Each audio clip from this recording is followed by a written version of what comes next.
Hi, my name is Sally and I am 37 years old. It's been a year or two since these events happened, but I still think about them a lot, so I wanted to share my story with anyone who wanted to listen. The story starts with my dad. After my mom passed away from cancer, my dad threw himself into starting a business. I was too young to remember her clearly, and my brother Kyle was just a baby. My dad dealt with his grief by keeping himself busy with the business. He was still a great dad to Kyle and me, but he also worked very hard. At first, the business struggled, but eventually it started to grow little by little. It became successful enough to support us. I remember waking up some nights and seeing my dad still working in his office. I wanted to grow up and be just like him. When I turned 18, I asked my dad if I could work for him. He was firm about not letting me do that. He said he had tried working with family before, and it didn't go well. He didn't want to repeat the experience. I didn't understand what he meant at the time, but I respected his wishes. Even though I was disappointed, I found another job. It wasn't hard work, but it helped me get by. One day, I was in my dad's office and decided to look at his accounts. I discovered that his business was losing a lot of money, and if things didn't change, he would have to shut it down in a few months. I was shocked. I confronted him about it. "Dad, the business is losing a lot of money. What's going on?" "Were you snooping through my stuff?" he asked. "I'm sorry I did that, but you're going to end up closing down." "I know, but nothing I do is working. I've cut so many corners just to keep the business afloat. I was thinking of shutting it down." "No, don't do that. Please let me help you. I promise you won't regret it." "I don't know about that. You know how I feel about mixing family and business." "Yes, I know. But I went to business school. I know what I'm talking about. Just give me a couple of months, and I promise I'll get the business up and running." "That seems like a very expensive risk." "You took a risk by starting the business. This is just another small risk. If it goes wrong, I'll work to make up for it for the rest of my life, I swear. It's only because I'm desperate and a little curious to see how you'll do it that I'll allow it. You won't regret it." After my dad finally let me work with him, I spent the next few months working tirelessly. I ran the accounts and contacted a lot of people to help the business grow. Instead of shutting down, the business started to improve, and we got more clients. My dad was surprised by the results. I even think he was proud of me, even though he never said it. I kept working hard, but my dad was okay with just getting by. I wanted the business to grow enough so my dad would be set for life. Dad was happy and helped me a lot initially, working hard with me, but as time went on, he let me handle things. I didn't mind because it made me feel good to know that he trusted me that much. I once asked him if he was ready to retire and let me take over the business, but he said he wasn't. He felt he still had many years of work left and didn't want to retire too early. I didn't want to point out that he wasn't working much, so I didn't say anything and continued working. About 8 years into working for my dad, my brother Kyle decided he wanted to join the company too. I was okay with my brother Kyle joining the company, but I wasn't happy when he became a co-CEO with me. I didn't say anything because ultimately my dad had the final say in the business. Kyle didn't actually work much, but I didn't mind as long as he wasn't hurting the business. It continued to grow and expand, and we were making millions in profits. We were making more money than we ever imagined. As my dad's retirement got closer, I waited for him to announce that he would hand the company over to me. I remember it was Kyle's birthday when Dad made his big announcement. We went over to Kyle's place for a small birthday dinner. It was a nice time, although I was very tired from work. After dinner, Dad made his announcement. "Happy birthday, son." "Thanks, Dad. Glad you could make it." "Of course. Why wouldn't I be here? Plus, I have a huge surprise for you."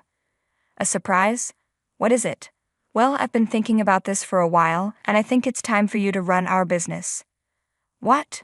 Oh my God, Dad, thank you so much. You can't be serious. I worked my butt off for the past 10 years while Kyle's only been here for 2 years, and you're giving him the job. It may have only been 2 years, but Kyle really stepped up and look at how well we're doing." "Are you kidding me? Kyle barely worked. I did everything. He only signed papers and approved things. I still think he deserves it." "Thanks, Dad. No need to be so jealous, Sally. Don't worry, you can keep working with me. I'll even give you a raise if you'd like." "No, I'm out. You guys can take your stupid business and shove it. I won't stand for this disrespect. I've put up with a lot, but this is where I draw the line. Don't even think of calling me. I'm done with you guys. Oh, come on, Sally, don't be like that. Bye. I stormed out of the house and slammed the front door. How dare they treat me like this? Did they even know how many nights I gave up sleep to work? Did they know how many eye drops I used because I spent so much time looking at my screen that my eyes dried out? Did they know that no matter how sick I was, I still came to work? I took a maximum of 4 months off in 10 years. My social life was non-existent, my romantic life was non-existent. I had no life other than the business, and I loved it. I loved seeing my work pay off. I loved watching us grow from a small business in a corner store to this $1 million company with its own building. I was proud of myself. But for all that to get thrown away so easily to my brother, who never showed interest until he found out how much our company was worth, I was livid. I was hurt. I felt betrayed. I was the one who stood by my dad when we were about to lose our business. What did Kyle even do? He just sat in his office all day playing games on his phone or watching videos online. Whenever we had meetings, he stayed quiet and looked to me to make decisions. It was already insulting enough that Dad made him the co-CEO with me, but for Dad to give the entire business to Kyle was unacceptable. When I got back home, I felt a mix of emotions. I broke down and cried. I always knew that Kyle was my dad's favorite. I saw it growing up when Kyle just had to mention something, and Dad would get it for him, while I had to beg for things or save up and buy them myself. I hoped that working so hard would make Dad realize how good I was and appreciate me. In the end, he still favored Kyle, and it hurt so much. I let myself wallow in my pain for a long time. Dad and Kyle kept trying to reach out to me, but I blocked them. I didn't want to hear anything from them. Knowing them, they would only say I was being a baby and overreacting. I knew I wasn't. Any sane person would feel hurt. I wallowed for about a week, and then I decided to take care of myself. I went out and shopped, had spa days, and ate properly for the first time in a while. I initially wanted to let go of everything, but I found that the anger in me just wouldn't go away. To be fair, 10 years is a long time to dedicate to one thing, so I decided to use my brain to figure out a way to get back at my dad and brother. I knew I couldn't do anything significant on my own, so I decided to reach out to my Uncle Hank, my dad's brother. Uncle Hank had his own business, and he and my dad had a falling out about 14 years ago, but I never knew why. I was just hoping that reaching out to him would be my lucky break. When I told Uncle Hank what my dad had done, he said he would come over and help me get even. I was excited. I guessed that my uncle was still upset about whatever my dad did that caused their falling out. I remember Uncle Hank and Dad being super close when I was growing up, and then suddenly, Uncle Hank stopped coming around. When I asked Dad about it, he just said they had a fight, and that Uncle Hank wouldn't be coming over anymore. Uncle Hank didn't hold it against us kids and still found ways to stay in touch.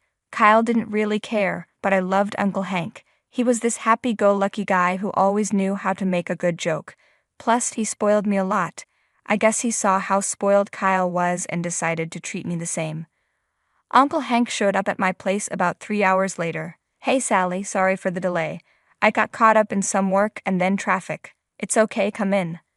So my piece of crap brother used you to help grow his business and then kicked you out, huh? That sounds familiar. Yeah, it sucks. What do you mean by familiar? You were way too young to know this, but I was your dad's business partner. He worked me like a dog, and when he saw us growing, he pulled some messed up stuff and pinned it on me. Then he threw me out. Oh God, that's horrible. Why would he do that? Well, he didn't want to share profits. At least that's my best guess. Did you do anything to him? I didn't have any resources or anyone to help me out. I just had to let it go. Well, then we can get revenge on him together. He will learn that he can't get away with cheating other people. That we will. I felt so bad for Uncle Hank. Sure, he had his own business, but it wasn't as successful as my dad's. I wished it were hard to believe that my dad could do that to his brother, but he did it to me, so I believed Uncle Hank easily. We started planning and I wanted to do something big. I knew my dad's business would start failing pretty soon. Dad checked out of the business about 3 years after I started managing it, and Kyle was pretty much useless. I told Uncle Hank this, and an idea started to form in his head. He asked me how I'd feel about starting a business in the same field as my dad's. I loved that idea. Uncle Hank was willing to lend me some land to start the business, but I asked him how he'd feel about buying another plot. He was confused at first, but then I explained that there was an empty plot right next to my dad's business. It would be like rubbing salt in the wound for my dad once he starts losing clients. It was a bit risky to buy a whole plot of land and start a business just for revenge, but both of us were hurt and angry enough to do it. Over the next 2 months, we started working on our plan. We purchased the plot of land, which was about 5 times larger than the one my dad's business sat on. We registered our business and handled all the legal paperwork. Our grand plan was to steal my dad's employees once his business started to tank. Uncle Hank and I spent a lot of time working out the logistics of everything we needed for our revenge. Since I had managed my dad's business and brought in many clients, I had a lot of contacts. I snagged a bunch of my dad's clients and even got them to refer our business to their friends and families. We had a very solid start. To be honest, I was just waiting for a call from my dad or brother any day now, knowing their profits were beginning to suffer. I was right. About 7 months into starting our business, Dad called me.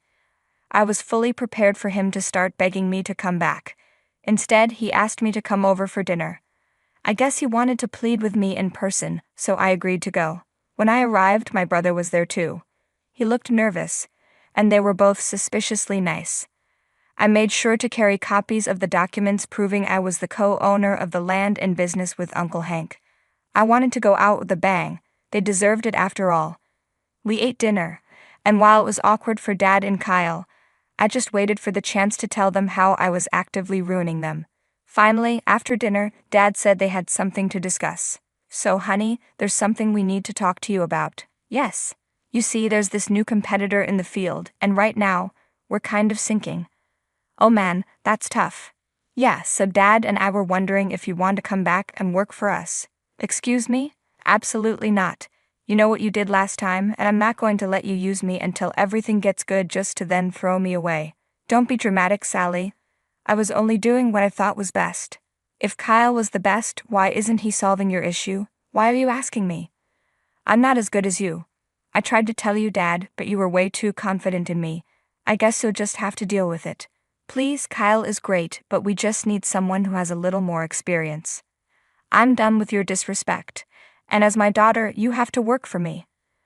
I think not. I'm already working for another company. You can quit it. I don't care. You're going to come back. Why will I work for you when my company is currently crushing yours? You're working for our new competitor. Well, technically, I own it. You're lying. You wish I was. Here are the documents. You own it with Hank. He's so much more talented than you. Plus, he actually appreciates everything I do. It's honestly a pleasure to work with him. How can you do this to your family? The same way you could do it to Uncle Hank and me. I will obliterate your company and leave you both in the dust. All the best. Dad tried to call out for me as I made my way to leave, but I didn't pay him any mind. My face hurt from smiling so hard. Finally, Uncle Hank and I had gotten our revenge. My dad and Kyle were going to learn why it's so wrong to cheat family. Buying the land and starting the business was only the beginning. Thanks to my good rapport with a few of the employees at Dad's business, I spread rumors about the company's instability and the possibility of most employees losing their jobs. I also began circulating rumors about job openings at my new company. We had a lot of applicants. It wasn't an issue hiring them because I knew all of them had strong work ethics and could deliver good results on time. Many were shocked to see me managing the hiring process, which only spread the rumors further, bringing us even more applications. My dad's business was not only crumbling from the outside, but also from the inside. Dad furiously called Uncle Hank and yelled at him for sabotaging his business, but Uncle Hank just laughed in his face and told him he deserved it before hanging up. In about another year, Dad's business was running at a huge loss and in large amounts of debt. Uncle Hank and I were thriving. We were even bigger than my dad's business had been at its peak. We had about 20 times the number of clients that Dad ever had. It was an amazing feeling of accomplishment. Since Dad's business was running at a loss, Uncle Hank and I bought it off him. He was so mad about it he refused to look us in the eye when we signed the final papers. I didn't think our plan would work out this well, but I was glad. Uncle Hank and I are living much more comfortably now. The anger that had been in us for a long time finally went away. In Uncle Hank, I found another, better father figure. He truly cared for and appreciated me.